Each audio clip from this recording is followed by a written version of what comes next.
Okay, yo, what's up, guys? We're back again with another episode of Sneakernomics, and this time round, we have someone real big in one of our favorite concept stores in Malaysia. I think you know roughly based on the video. You see this guy always behind the counter. Yeah.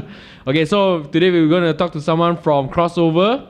I'll let him introduce himself instead of me because you know in other episodes I always introduce and they were like, oh yeah, Julian already introduced me. So yeah, yeah. So okay. Please introduce yourself and tell us what you actually do in Crossover. Okay, my full name is Christopher Tam.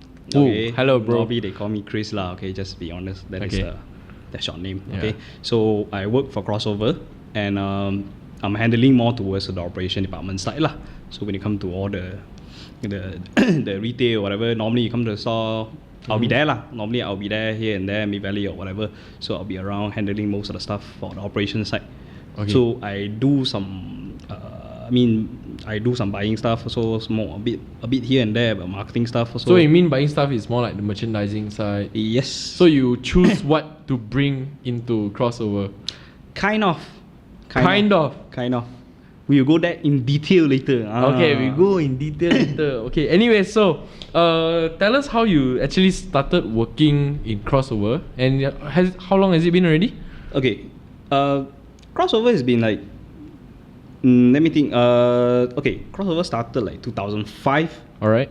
Now it's 2019, there will be a almost a 15 years company. Yeah, okay, that we almost. started.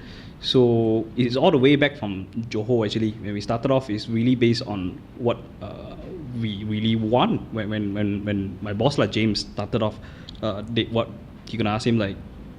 He liked all this sneaker stuff. It's all started from this SB thing, all this Nike stuff going on. Nike SB. the all this stuff. So he created a store called Crossover, and he wanted to bring in all the stuff that is, rare to find, hard to get. Something that you don't really get in Malaysia back then. That is really back then, right? That was 2005. Was 2005. Probably only like standard 5 then. Yeah, 2005 is like even you want to get like just a normal pair of Nikes or whatever is damn hard lah. You can find fakes a lot lah.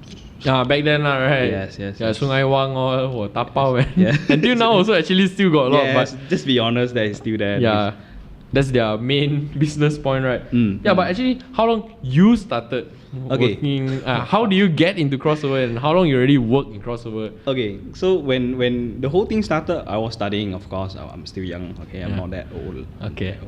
So when it started off, it was, I think it's like I was doing part time around 2008. Okay. Or 9, around there. I joined. So as a part time I was doing when I still studying, I was like doing part time for like 2, 3, 4 years around there. Okay, so once I done my study, I went somewhere else to work lah. So I came back, and that is the time when I met James. Met James and the directors. I said, hey, they feel that the business is good and stuff. Okay, they wanted to go up. So when I come to this question, they feel that they started at JB. Okay, and they feel that if they do not have a store or they do not establish at the heart of Malaysia, Kuala Lumpur, they feel that it's like something wrong. It's like they didn't achieve what they want. So they came out this idea that I want to have a store, at KL. So we take a bit time to do some research, and we found out, okay, we're not going to be established in just KL. We're going to slightly away from KL because there is a lot of competitors. Okay, at that time we are quite conservative, so we move it in Selangor instead. We started in Selangor. So I think that is like what, 2011? Okay. 10 when we started the first store in KL. Means at the Sunway. Oh, okay. Yeah. Is that your flagship? No, the flagship will be at JB, definitely. Okay. Yeah, just asking because now all the exclusive releases are usually released in Sunway as well. Yes. Yeah. So when that is the time when I fully joined, and I say like, okay, let's throw the money in, let's do this, let's start this thing. Let's go outskirts. Let's go other places rather than Johor. So it started. That is at that era. We still doing Blogspot, Oh, so yeah. that is like what, Friendster, MySpace, or no Friendster, no MySpace. It's really Blogspot. 2005. Yeah. Okay then. So it started all those stuff. Because the time is it's very difficult. It's very, very difficult. So we joined, we started, and came out on the product range that we want. Mostly sneakers and a lot of American streetwear brand like Obeys and Zuyocks.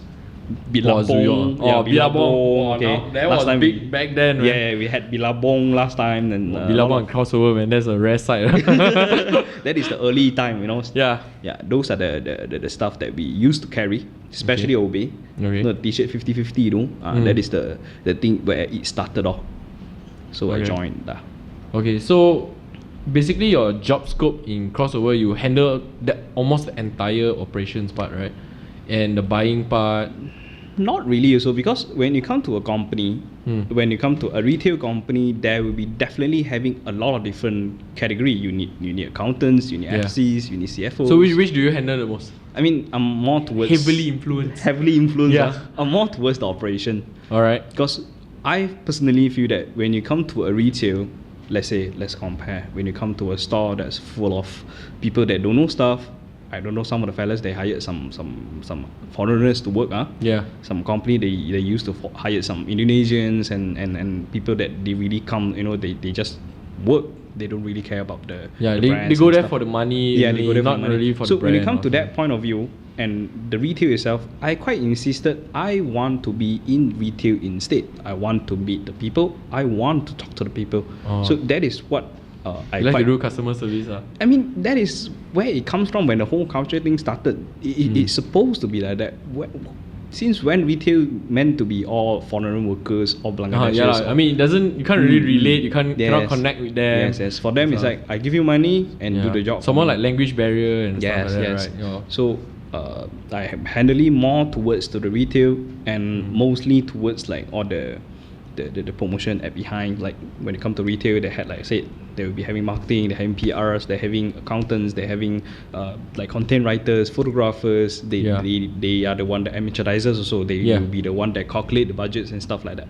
So that will become to a big part. A lot of people that had this first impression, they thought that retail, blah, then I'm gonna stand there for the half of my life, fuck. So no, man, like really look into it. No, there's a lot of things you're gonna do, a lot of calculation gonna be. Okay. So actually, that's something I actually listed down, which I actually discussed with you previously before the podcast. So basically, what I wanted to ask was, in crossover, right? So what are actually the main elements that you actually focus to provide to your customers? And another thing is, how do you actually differentiate your branches? Since, like you said, there's one outside of KL, there's one in KL, and then there's one in JB. Yeah. So like just now you're talking about customer service, right? What is the main thing that you think will actually help you sell in a retail store, like concept store and crossover? Okay, so crossover, when we started off, we separate into different stores. Currently we had 4 stores. Previously on last year we had another store called Covered by Crossover. So that is another different category. That was a more premium one, right? Yes, slightly more premium. So when you come to that, the idea of us, we wanted to open a separate store in a different location, and we want that store to be totally different vibe and a different product segmentation compared to the others. Because what we feel that when you come to the retail, like I said, it's very important. People come here and they meet you, So the experience is very important, and the most important, I'm not a 7-Eleven.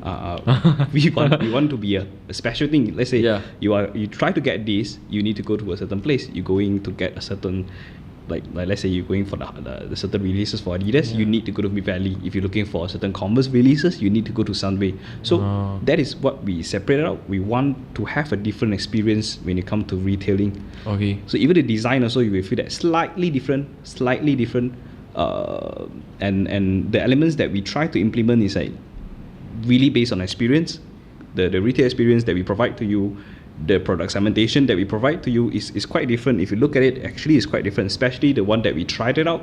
Not really tried out because we wanted to celebrate the 10 years anniversary. So that's why we opened up Covered by Crossover. Okay. So that as a project that we try to ask ourselves after these 10 years, is that really what we really want to do for sneaker business? So we want to test out the new category that within the co-founders. Like So that's all where of you us. brought in the Ref Simmons. Yes, and all yes. this, So we bring more in premium. way more premium stuff because that is what we really like. So we are like, let's do something that we like, So we opened that store and tried it out for 3 years under the contract, the leasings, okay? So we done that, we closed it down. Now we found out, yes, that's what we want. So we moved that concept and that idea to other crossover. So the other crossover would be the one in Mid Valley? Sunway.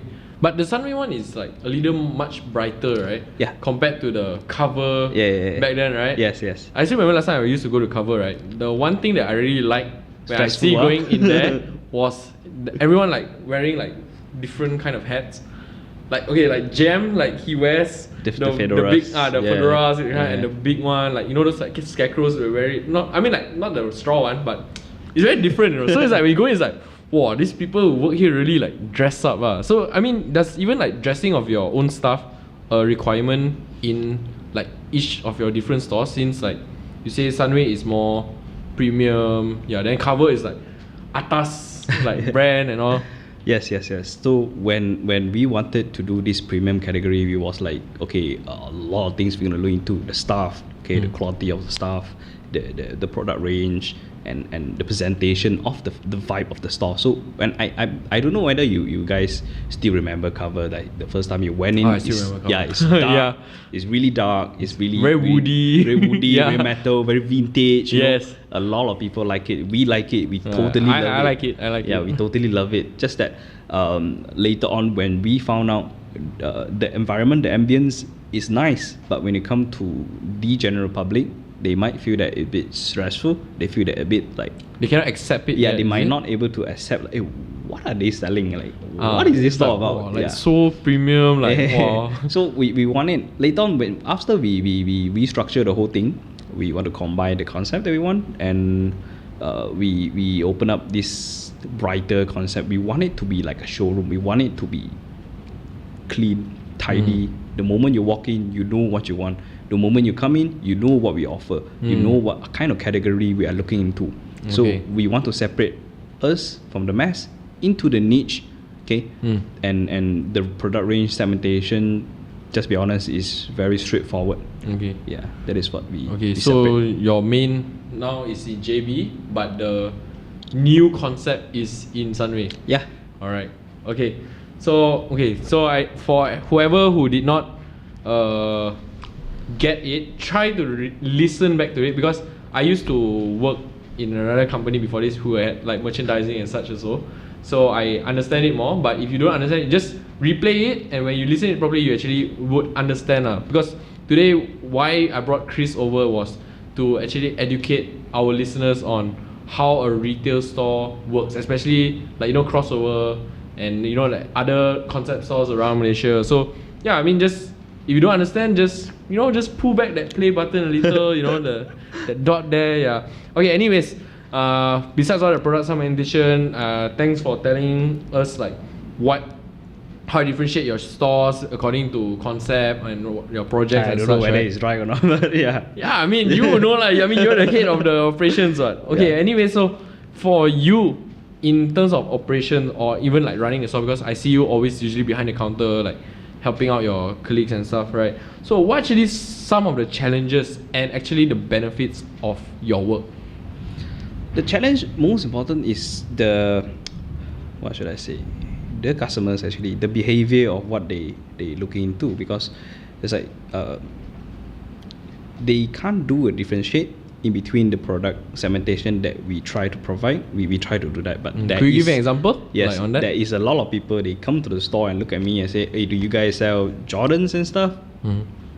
Nope, I don't. Okay. Or yeah. Okay. Yeah. So okay. Okay. Or they came in, they say, oh, I'm looking for a certain running shoe. Or they just take a phone, they just show me, Yeah. They say, is there any like this kind of running shoe or whatever category that we offers or not? So no, we don't offer that category. Alright. So for us, we focusing towards lifestyle. So a lot of people, they came to us, they misunderstand that, oh, we are a sneaker store. Yeah, so they just expect you to have this brand, they this brand, expect this brand. you to have everything, but we don't. Or either they will come in, they will say, okay, they saw it in some limited stuff, in the world, okay, because now internet and globalization. Everything's at your tip of your fingertips. Yes, they will took certain things or certain collab or certain very premium Premium, collection yeah. come to us and say, do you guys bring in? Do you guys bring in this? Do you guys get this? Do you guys get that? Yeah. No, man.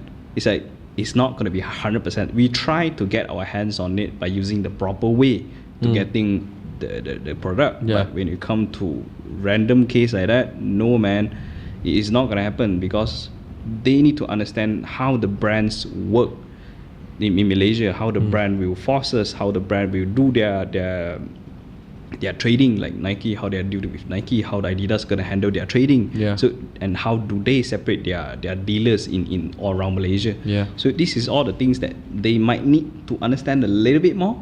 And the most annoying part is they come to the store and say, do you guys like resell and stuff? No. Oh. We don't do resell, we don't do consignment, we don't. But do you condone resellers? This one, especially because you have a lot of exclusive releases, right? Yes, so a lot of yes. people will, a lot of resellers usually they will stay outside or they queue outside your shops and stuff. So that is where it comes in. This is all the challenge when it comes in. They don't understand. You try to explain to them, they might still don't understand. All right, or either they will come here to get some. They will say like, you know, some backdoor stuff. Those are the things that we it's a challenge for us, because you can't control them, and we do not know what they really want unless they really come towards and hey, this is what, okay, this is, I'm a reseller, or stuff like that. I want this, I want that. No, so that is a challenge. So when you come to the perks, you will normally get the first hand on the releases, okay? But that is a problem about the company policy, that we do not allow staff to purchase it on the first day release. Okay, so can they reserve or not? No. So it means if there's extra pairs, only they can buy. Yes. But wouldn't that be a bit like unfair for you if let's say like one of your staff wants to wear it for work or something? Yes, definitely. They will have this kind of requirement. So when you come to this part, it's like, okay, definitely we're gonna have staff purchase and stuff, but we do not emphasize on having the most premium stuff and give it to the staff to have it to because you want to give priority to your customers first, right? Prioritize it to the customer, to the people that really wants it. Full plug lah. Yeah. Who are you? Oh shit. So we have been practicing this for the longest time, ever since we started the releasing. So the staff will not able to purchase it on the first day of the release unless there is a balance pair. Then we will offer it to them. Oh, okay. Yeah, and we're giving a education. So when you come to hype stuff, we come to really like premium education. sneakers. So meaning like before the release comes, you all actually have like a meeting to brief and all. Oh, so it means you make sure your staff knowledge all on point lah. Still gonna teach, of course. The education always, never stop. Just that they had know and they understand why we do that. That is the most important part when it comes to staff and the customer, who is more important. Okay. But actually, so like, would you say staff knowledge plays a big role in having sales in your shop? Big. So is it more like being street smart? Like let's say I can talk to you like, hey bro, like what do you eat or something like that. And like, oh yeah, this one's really nice, I would suggest this then. Or would it be someone that has that knowledge, is like, oh, this one is by neighborhood, is done by blah. Or then which one you think you would prefer to hire if as a worker in crossover? I would prefer whoever had the better PR. Better PR lah. So the one that can talk better and like engage with the customers lah. So because like you think knowledge can actually be passed down eventually lah. Yeah. Okay, so just now you were actually mentioning about the challenges of knowing what the customers want, because they come in, then they also don't know what you are selling and all this kind of thing, right? But actually, can you elaborate more on the process of choosing what you actually bring into your stores? Because I believe that when it comes to merchandising, the brands usually give you a heads up of what you can actually sell in the next year, right? It's like probably a 1 year term thing, right? Or is it by season? Okay, it's almost like 9 months. Yeah. Let's be honest. Normally 6 to 9 months, and normally when this is what we call the trading. Ahead of time, right? Yes, the trade. Okay, so we will go to the trade. Let's say we're dealing with Adidas, or whatever footwear brands. Yeah. We go for the trade, and the trade normally to be a 9 to 6 months early. So Okay. they will want you to predict what is coming. So they will show you whatever it is, and these are the range they're gonna offer on the next range, Okay. on the next year, or next quarter. So you need to choose in between. Okay, because definitely we are multiple label store. So we had different brands. So I'm not gonna take whole range. You got 100 design, I take 100. Yeah. So definitely there will be. Because not everything will sell also, right? Yeah, so definitely having some miss here, there, you know. Maybe some of the fellas they came in and say, hey, I'm looking into this. This is the color I want, but we are not carrying. Why? I'm not happy about it. But you need to understand. Yeah. We choose the one that we think is good for our range. So we do not take everything. You want basketball shoe? No. You want running shoe? No. We don't carry that. You want to have that? Please go to the performance and stuff. Go like marathon or something like that, right? The running, the futsal, especially futsal shoe. Like, those kind. Come on, okay. So we choose what we want, and the brand normally what they do, they will separate range. Even let's say you are under performance range, means that the training, the futsal, the running, and the lifestyle category. What we do are focusing towards to the lifestyle category. So within the lifestyle category, normally they will separate into a different tiering, a different level. They call it. Okay. Of Is it prices product or range. just It doesn't base on prices. Normally they are based on the product segmentation. Normally most of the lifestyle category, they will work more towards on the material wise, the design, and maybe some of the collaborator or artistic kind of different point of view. So what is the, how do you usually aim, like? Because you say like 100 designs, how do you choose? So what we do is like the brands normally they will have separate, like I told you, they will separate by the level. tiers, So normally the higher tier that will be the one that have a higher marketing. So that is where the money comes in. Like just example like Adidas, okay? Okay. Adidas they will separate into like let's say the highest might be what you call the consortium. So under the consortium Adidas, down here they will come to another account. They call it the Adidas Asia account. Okay, and another few more category, the monostores and another few category. So when it comes to the highest tier, that will be where the collaborations come in, or the collaborators, the global asset from Adidas, the brand asset ambassador for the brand like Kanye's and Pharrell Williams and all these. So basically all the human race, the Yeezys. That's the top tier. That is considered the top tier. It's not really consortium, but it's not really under consortium. That's called the AG. One of the top lah, right? So once they had this idea going on, other brand will be implement the same thing. Like Puma's top will be, we call it the cream account. Then come down will be the select. Then come down will be the DC5 4 3 2 1. That will be a very simple leveling thing. That you can all see the brand, it yourself lah. The brand that is separate. So when you come to that leveling, we know what we are aiming for. We are only aiming for that, the cream, the more premium. Okay, but that will be a bit tricky when you come to the product. Okay. Let's say when you come to the limited stuff, that will be highly marketing. They will be highly invested and stuff like that. But the purpose of that category is not meant to sell, to sales, to generate huge amount for the brand. It will be the lower part of it. Means that when the Kanye thing came out, okay, the Yeezys and stuff came out, you will see that Adidas will came out something similar. You remember the tubular, the look-alike. The looks alike because of the sole, right? The sole and the colorway that they came out is really similar. They try to relate it. Yes, they try to relate it. So when it comes to lifestyle, they had this structure of the production, or when the designer tried to design the brand. So they will get a pioneer out, they will do certain things, and they will create another line that is cheaper, affordable, and more well distributed to the brand itself.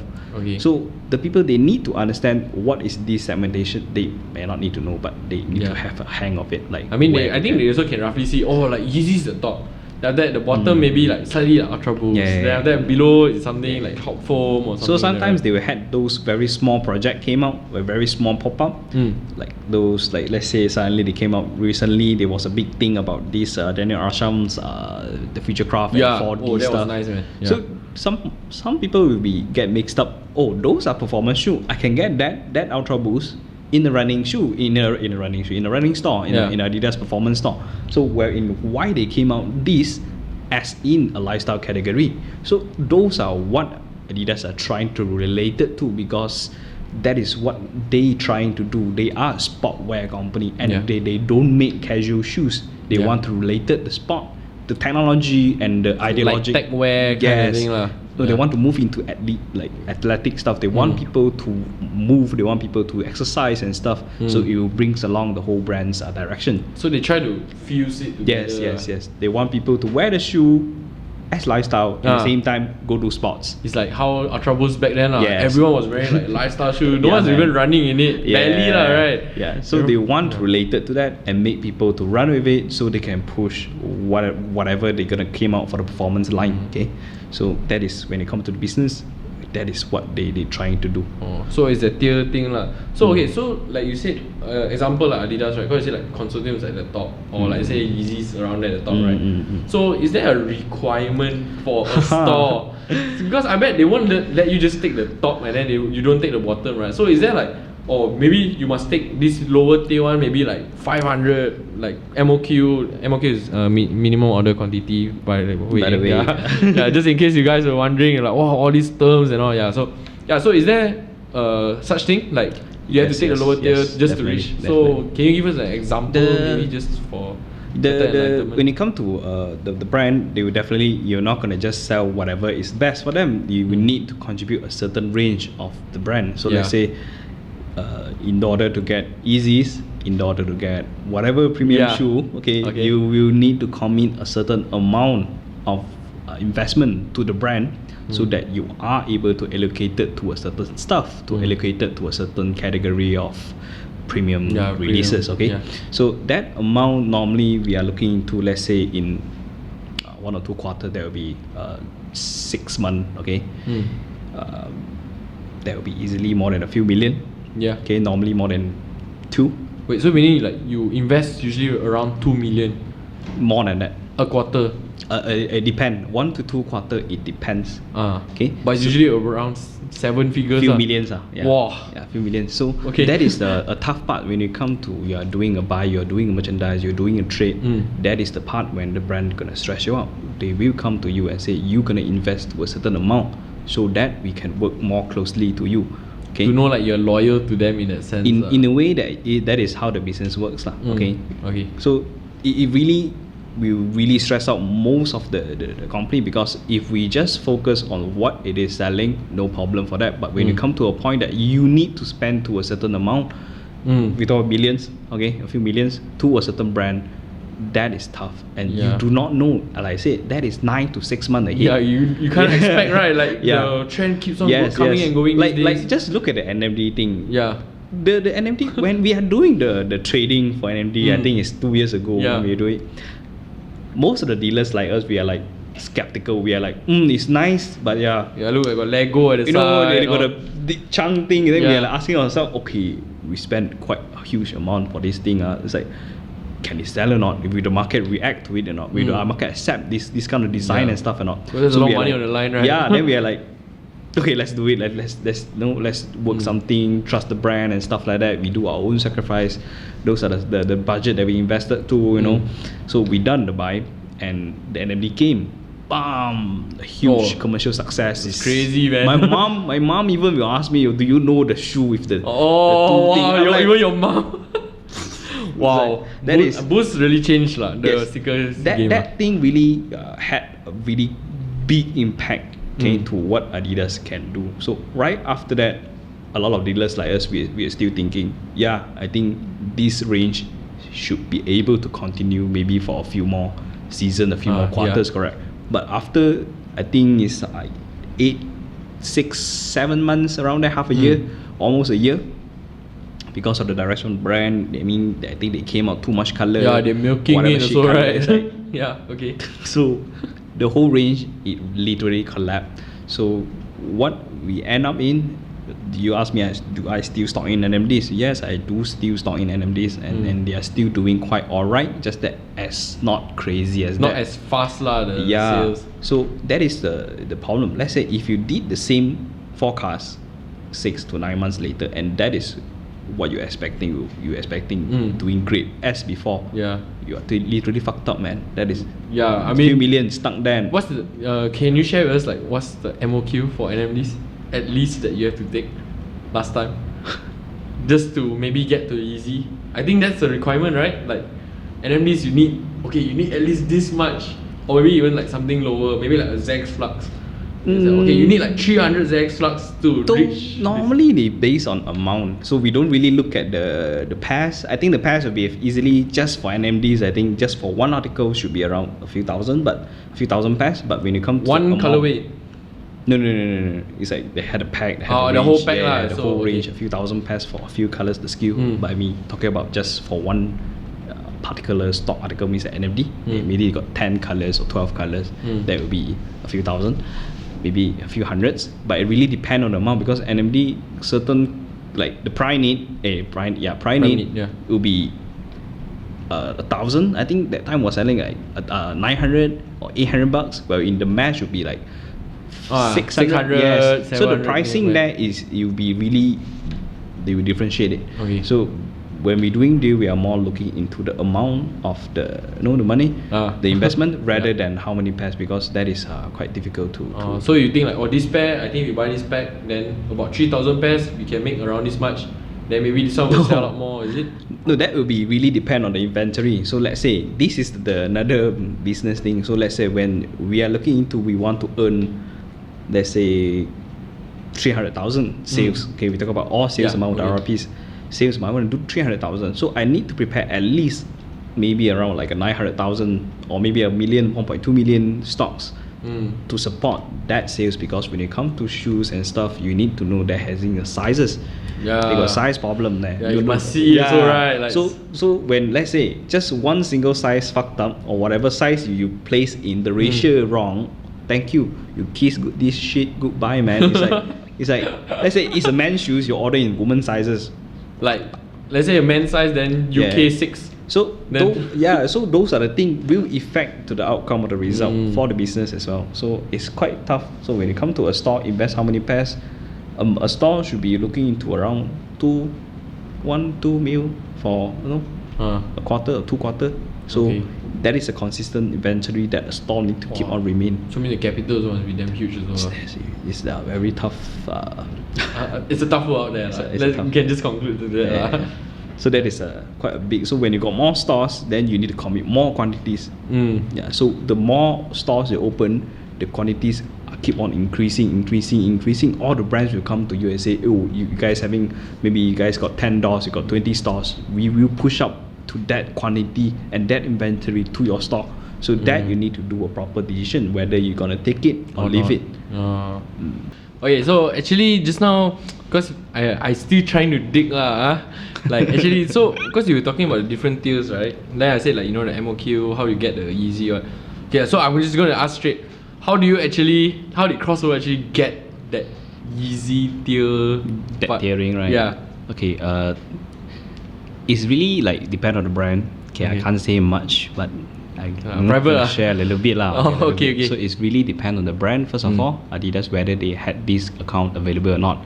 Second, it's really depend on the company, the dealers, that how they handle their store and how they establish their own product segment. Okay. So if the segment is right, the profile is good, a lot of marketing from the finance side, no problem, and the marketing side, no problem, then they feel that it's right for the brand and that category and that segment, they will find us and they will say they're gonna allocate this category, this premium easy. So it's actually by chance only lah, actually. Kind of.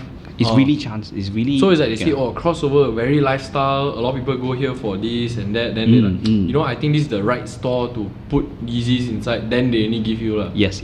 Okay lah. Then okay lah. So okay guys. So I mean chance. So if you're waiting for that part, now you know lah why. He was like trying to like very shy about it. Yeah. But okay, now but thanks for sharing at least lah. So at least now people, they think, I think I want to open a store, I want to try to get the easy one. I just need to buy a lot of MOQ, the lower tier that I can get. Now you guys know lah. You want to get easy, it's not that easy. It's by chance and actually by selection of the brand itself lah, the sneaker brand. Okay, anyways now let's just move on lah. We talk about it, very heavy topic. Okay, so next one. So for limited releases, right? How do you actually decide what is the best way to release it? Like you have first come first serve, you have online raffles, you have just online release, and even raffles in stores. So actually, how do you determine these kind of things? When you come to the release and high demand products like Yeezys and all the Off-White whatever, normally there's definitely a lot of way to release it, but normally in Malaysia, and what we try to practice, should be around 3 type. Okay, the first type will be the first come first serve. That will be straightforward. On that day, a certain time, there is a time you came out the shoe and people are able to purchase it, but there will be definitely a line going on. So that is always. the time. Yes, that is the time when the line coming out. That normally will be a first come first serve. So the people will try to do their thing lah. Okay, like come earlier and queue there, queue here, queue wet. So the second will be online. Okay, the online, the registration and the online balloting. So basically, that is quite straightforward as well. They came out a server, a document, like a Google stuff, fill in whatever your details and stuff like that. I also tried a few times, always fail, always L. Okay. So that is what we do. That is easier. Okay, that is easier, and that will be more catered to the whole Malaysia. So whoever registered, you will have a time frame. If you got it the next day, you should have an email, and then you got an email. Once you're verified that you are the winner, or you are the one that had authorized to purchase the shoe, you need to come to the store and do the pickups. Okay. The third one will be the live raffle. Okay. The live raffle will be a bit similar to the first come first serve. Okay. So normally what we normally do will be like, we'll prepare a ticket, like a raffle ticket and stuff like that. The one with the number. The one with the number. Normally people will take pictures. They always take photo. Yes. So the purpose of doing the live raffles is like a very straightforward. Okay. Normally when you're doing a live raffle, means that you might not have enough quantities. And normally the online ballots and the live raffle will be, you don't have enough quantity, and the demand is so high. So that is the time when we implement to this this kind of method, this kind of release method. So the live raffle, normally we will stand by a few boxes, we'll put the size runs inside. Okay, so you register, you get a ticket, we throw the ticket into the ballot, the ballot place, the box and stuff like that. So we will do on the spot to choose the winner or the people that. So people can't say you're cheating or anything, right? Can't really say, because that is the reason why they came out the live raffle thing. It meant to be like straightforward. I got this pairs, and these are the people that you guys are throwing in. So you're not gonna come to me and say, oh, when you do online, there's a back door and stuff like that. So that is a question always come back to us. Oh, you guys back door lah, this and that. No man, it's not just that. We try to make it clear. And to be honest, that this is the pair we got, we are doing live, and so because there's not many quantities, that's why you have to do it like if a we live had raffle. a lot of pairs, we will do first come first serve, or either we will just do an online registration and stuff like that. But orders online, just straight release online, just buy online. So anyone can just join. Just join. Easy. So we can ship it for you or whatever. So there's basically these 3 types, and this is what we normally practice lah. Okay. So I noticed like some of your like raffles, right, especially like online or something like that, you all have this like VIP thing. So what is the difference of being a VIP and a normal person? Okay, it's not really a VIP, it's rather that we call them a member instead. Okay. So this membership system, we try to cater to the people that had access into their this store area. Okay, as long as they are near to KL or whatever, they are near to this area, they should be able to have access to the store. So they had the access to become a member. So in prioritize that, we will give it to the member, because end of the day, the business will build upon this consumers that is around the store to contribute the sales for us and stuff like that. So the members are the ones that usually buy more from you guys. How do you actually be a member? You need to purchase a certain amount, then you can just register. Can you review that certain amount? That certain amount, never mind, you come to the store, I'll tell you. Okay, so if you see Chris there, you want to know, just ask him. So you just come to the store, do the purchase, and that is the time when they keep on support to the store. So they are the people that generate, the bread and butter, we got bills to pay, So those are the people that they try to come back to us. So we will try to benefit prioritize them first, prioritize them back to have the shoe. Okay, so the VIP system, the numbering system is there, but doesn't mean that the people that without a member, they membership, they will still have a chance to get it. But you all usually like allocate a certain amount of pairs first for the VIP. So the VIP, like the members have already maybe let's say like 10 pairs. So only 10 pairs will be given to the VIP, like the membership people first, then the remaining is all to the public. Usually, is it like that? Okay, usually we will separate a certain amount of shoe for the VIPs. That is for sure. Yeah. That is for sure. Okay. So there is some balance that we decided to release to the publics. Yeah. That will be a separate amount. Okay, so let's say like online. So far, you all haven't really had a online like first come first serve release, right? Yeah, we did. Oh, you did? Oh, like which pair? Like the Yeezys.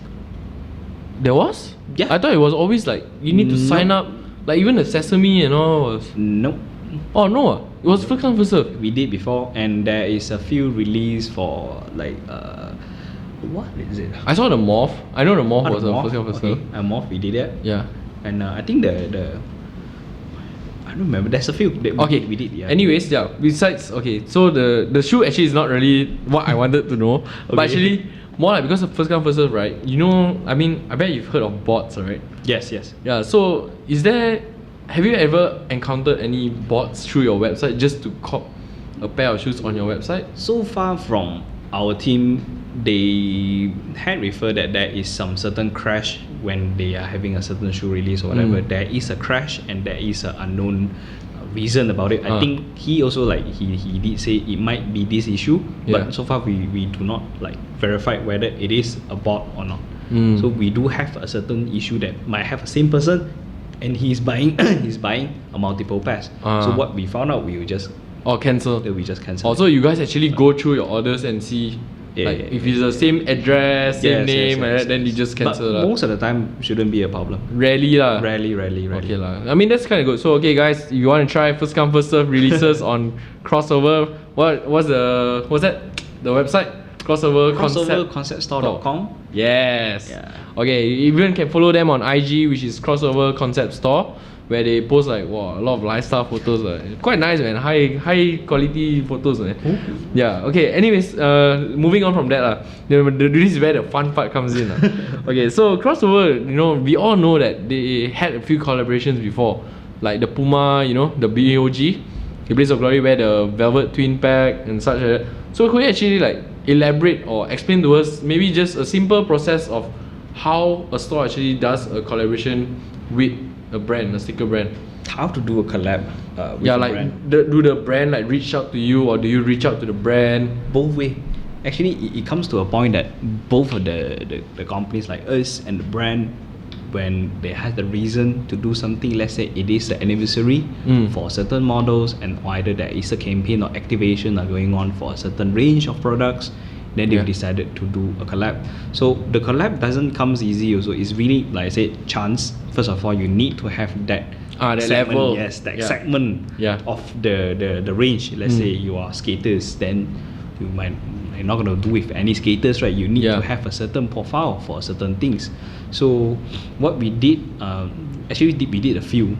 Like we did Reebok, we did Pumas, we did with last time we had a small project with a few Italian brand, shoe brand, a few more. So we did quite a few actually. So what we actually normally, I think it's really by chance. It's really by chance, and they always go through a long period of time. So a lot of people say, "Oh, the collab takes how long?" That is a question. People always ask, that's something I would like to know. Also. A collab normally back and forth, from starting to just have the proposal, presented it, and just to get like an agreement from the brand that they agree, they approve on this project. That would be half a year.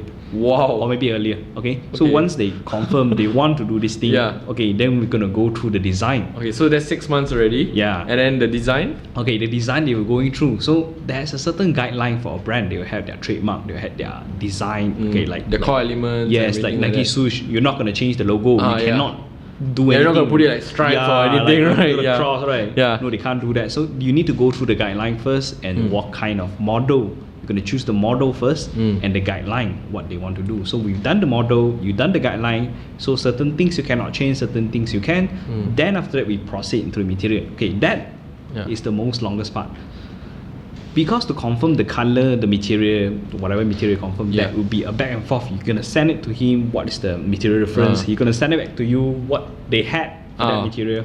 So you're going to send it back to them. Okay, we would prefer to choose this. It's going to be like another 6 months. So that will be a year. Okay. So once you're done, then you're going to proceed to manufacture it. a sample. So you done the sample, comes, arrive, bam, you look at it, oh no, this is not what you want. You send back again, change the material, continue another few months, back and forth. Yeah, back and forth again. And then the second sample, okay. So every time produce a sample will takes just more 6 months, more than that, maybe sometimes more. One sample, Yeah, 6 months. sometimes. Wow. Okay. Wow, that's damn long. So the longest project that we did, it was almost 2.5 years. Which one was this? That was a Reebok project. Because the material that we want is just got some problem there. So we were like, it's not good enough. It's not good enough. It's not the good QC enough. lah. Yeah, the QC. So we are like back and forth. So that is the longest project we came out. That is like 2.5 years. So for one project. So when it comes to all these things, you really need to buff it up. And of course, you need to think about the finance also. The money. Yeah. Because you need to put in that money as well. Because there Both is sides, a MOQ again, bro. Yeah. There's a MOQ, okay? So there's a certain amount of money that you need to invest on this project. So usually what's the MOQ? sometimes few hundreds. Wow. Sometimes few Okay. hundreds for one design, single design. So there's a few hundred, sometimes a few thousand. Okay. Then you need to find a certain way to To work around it lah. Yeah. But how often do they give you the freedom to actually choose whatever silhouette that you want? it doesn't work like that. Like I said, it really based on a chance. Oh, so it What really they- depends on that collection or something like that. They want to push that time. Maybe. Then that's what they will focus on lah. Might be. Yeah. Wow. Okay. So guys. Okay. So as you can, if you're listening to this or watching this on YouTube or anywhere, right? So I mean, you can see like the amount of work and time, like invested into a collaboration is that long, even to the point of 2.5 years. So I mean, when you buy a collaboration, don't just look at it just like, oh yeah, it's just a collaboration between this and that. Yeah, you man. Know, right? They always like, oh, like this collaboration. no, okay. Collaboration. Yeah. Like, why don't people do more collaboration? Or they say, wow, there's so many collaboration these days. Like, that would probably be like in works for like already for few years. Yeah. So like appreciate it, man. Like even though if you don't like it, just give them props for actually being able to have a collab instead, right? Yeah, okay, hey, thanks man, like serious, like that's something that we don't get every day. And this is why we called him over, huh? This is why we called him over. So okay, the next one, this one is a very vague, like general question. So do you actually see potential growth in Malaysia when it comes to concept stores such as Crossover and why? That's definitely yes, because when you come to the market, still we hope, even Crossover, what we try to achieve, we hope that every segment of the brand, let's say I don't want to talk about fashion in general, we comes more towards this culture thing, this certain love or certain passion on a certain category. Okay, so we hope that people can establish their own concept store, but based on a different category. Let's say a person like sneakers, go ahead to do sneakers. You like some vintage wear, go ahead. You like denim, make vintage. Yeah, make your own segment. So when you come to the market, there will be a good varieties. Varieties. So it's like a niche. Yeah. So imagine like everyone design their shop like a Nike store. Yeah. Then everyone will be like, oh, like I don't hope everybody are trying to be a resell and open their own resale store and they sell the same stuff again, the Supreme.